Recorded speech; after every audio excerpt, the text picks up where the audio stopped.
आप सुन रहे हैं कहानी शादी बाय मिस्टेक भाग 1। दिल्ली के मशहूर बिजनेसमैन रुद्र प्रताप सिंह के मेंशन को आज खूबसूरती से सजाया जा रहा था, क्योंकि आज रुद्र प्रताप सिंह की शादी थी। रुद्र प्रताप सिंह एक जाना माना बिजनेसमैन था। उसका कारोबार देश के साथ विदेश में भी फैला हुआ था। रुद्र प्रताप सिंह दिखने में काफी हैंडसम था। उसकी आंखों का रंग नीला था। अगर कोई भी लड़की उसकी आंखों में देखे तो उसे रुद्र से प्यार ही हो जाता था। पर रुद्र ने आज तक किसी भी लड़की को नजर उठाकर नहीं देखा था।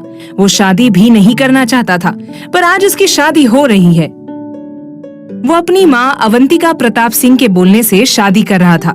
वो अपनी माँ की कोई भी बात नहीं टालता था। आज सुबह से ही सिंह मेंशन में वीआईपी गेस्ट का आना शुरू हो चुका था। वहीं मीडिया वाले भी एक एक चीज रिकॉर्ड कर रहे थे। सभी को इंतजार था रुद्र प्रताप सिंह की पत्नी का। वहीं लड़कियां इस बात से जल रही थी कि रुद्र प्रताप सिंह उसके क्यों नहीं हो पाए। वहीं एक लड़की सिंह मेंशन के कमरे में बैठी थी और लगातार चक्कर काट रही थी। उसकी नजर बार बार दरवाजे पर ही जा रही थी। उस लड़की का नाम नव्या था। उसकी शादी रुद्र प्रताप सिंह से होने वाली थी। तभी एक लड़का कमरे के अंदर आता है और उसके साथ एक और लड़की थी।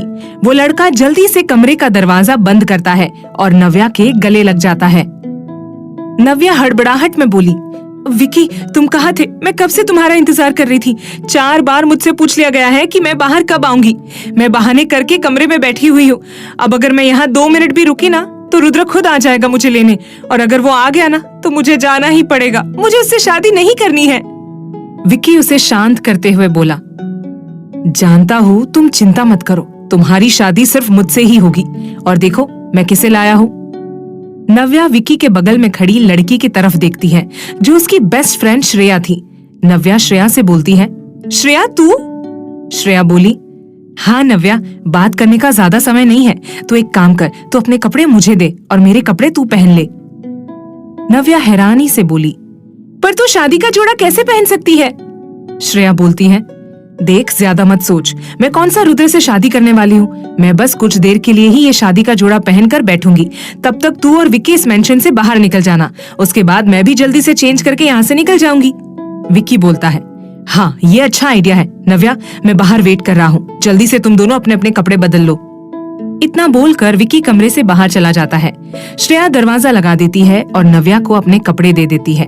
नव्या भी उसे शादी का जोड़ा निकाल कर दे देती है। दोनों जल्दी से कपड़े पहन लेती है। नव्या फिर उसके गले लगकर बोलती है, थैंक यू सो मच मेरी मदद करने के लिए श्रेया। श्रेया बोलती है, पागल है क्या? बेस्ट फ्रेंड को थैंक्स बोलती है? अब जा जल्दी, इससे पहले कोई देख ले। नव्या जल्दी से कमरे का दरवाजा खोलकर विक्की के साथ निकल जाती है। उसके बाहर जाते ही श्रेया भी शादी का जोड़ा खोलने लगती है। तभी दरवाजे पर दस्तक होती है। श्रेया आवाज सुनकर जल्दी से घूंघट से अपना चेहरा ढक लेती है और आवाज बदलकर बोलती है, कौन है? बाहर से आवाज आती है, मैडम रुद्र सर आपको बुला रहे हैं। शादी का मुहूर्त हो गया है, सारे गेस्ट आ चुके हैं। श्रेया बोलती है, मुझे 5 मिनट और लगेंगे। औरत बोलती है, मैडम अब मैं 2 मिनट भी नहीं रुक सकती, और सर ने कहा है कि आपको अभी इसी वक्त लेकर आए। श्रेया थोड़ा सख्त आवाज में बोलती है, मैंने कहा ना, मैं 5 मिनट में आ रही हूँ, जाओ यहाँ से। वो औरत ये सुनकर वहाँ से चली जाती है। श्रेया फिर से कपड़े खोलने लगती है। तभी एक तेज झटके के साथ दरवाजा खुल जाता है। श्रेया ऐसे अचानक दरवाजा खुलने से बुरी तरह घबरा जाती है। वो फिर जल्दी से अपना चेहरा ढक लेती है। रुद्र गुस्से में अंदर आते हुए बोलता है, कब से 5 मिनट सुन रहा हूँ, चलो शादी का मुहूर्त निकल रहा है। श्रेया उसे कोई जवाब देती तब तक रुद्र उसका हाथ पकड़कर उसे जबरदस्ती खींचता हुआ कमरे से बाहर ले जाता है। श्रेया हॉल में आ चुकी थी। वहाँ सारे गेस्ट और मीडिया की नजर उसके ऊपर ही थी, पर कोई भी उसका चेहरा नहीं देख पा रहा था।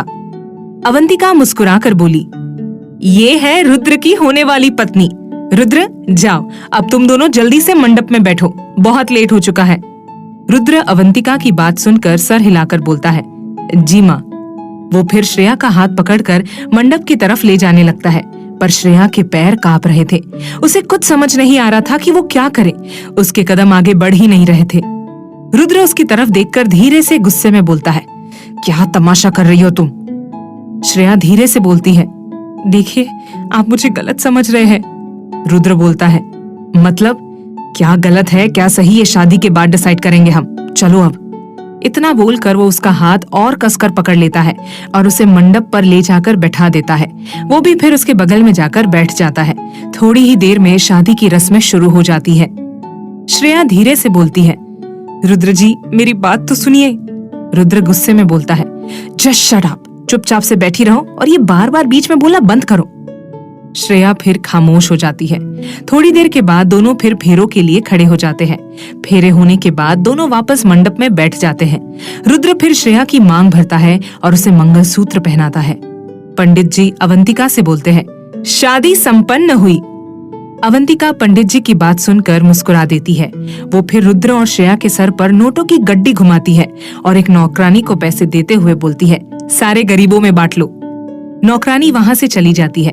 तभी एक मीडिया वाला अवंतिका से बोलता है, मैडम अपनी बहू का चेहरा तो दिखाइए, हम सब बहुत देर से रुद्र सर की पत्नी का चेहरा देखना चाहते हैं। अवंतिका बोलती है, हाँ बिल्कुल। अवंतिका श्रेया के पास आती है और उसका घूंघट उठाने लगती है। श्रेया की घबराहट बहुत ज्यादा बढ़ गई थी। वो अपने कपड़े को अपनी मुट्ठी से कसकर टाइट पकड़ लेती है। अवंतिका जैसे ही उसका घूंघट उठाती है तो वो बुरी तरह से चौंक जाती है। वहीं रुद्र भी श्रेया का चेहरा देखने लगता है। गोरा चेहरा, 2 बड़ी आंखें, माथे पर एक छोटी सी बिंदी, बालों का एक लट श्रेया के गालों को छू रहा था, होठों पर गुलाबी लिपस्टिक। वो दुल्हन के जोड़े में बहुत ज्यादा खूबसूरत लग रही थी। ऐसा लग रहा था जैसे आसमान से कोई परी उतर कर आ गई हो। आखिर अब क्या होगा श्रेया के साथ? क्या वो इस शादी के चुंगल से बच निकल पाएगी? अपनी पत्नी की जगह किसी और लड़की को देख आखिर क्या करेगा रुद्र? जानने के लिए सुनिए अगला एपिसोड।